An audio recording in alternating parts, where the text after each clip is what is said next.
kerja dah lama tapi kenapa tak tukar kereta baru? Okey, saya twist sikit ayat ni. Kerja dah bertahun-tahun tapi kenapa simpan 1,000 pun belum ada? Ada tuan-puan, sebenarnya what is the purpose of having a car?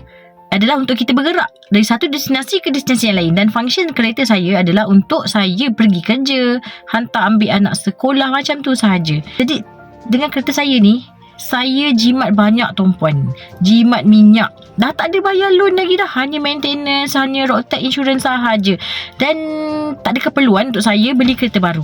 Tuan-puan tahu tak, kalau saya beli kereta baru, saya dah hilang kemampuan untuk menyimpan 5 ke 600 setiap bulan. Dan inilah masalah orang kita, yang mana kita ni boleh bayar hutang, tapi kita ni tak boleh nak konsisten menyimpan. Bayar hutang boleh guys, 500-600 boleh. Bayar hutang kereta, bayar hutang macam-macam, personal loan. Tapi nak suruh menyimpan RM100, kita rasa payah. Benda ni yang kita kena ubah tuan-puan. Dan itu saya cakap, tak ada keperluan untuk saya beli kereta. Kalau nak beli kereta lain pun biar laki saya yang beli. Saya sayang kereta saya dan dia sangat compact car. Seminggu boleh RM50 je duit minyak. Lepas tu nak masuk nelik parking mana-mana, ambil anak sangat mudah.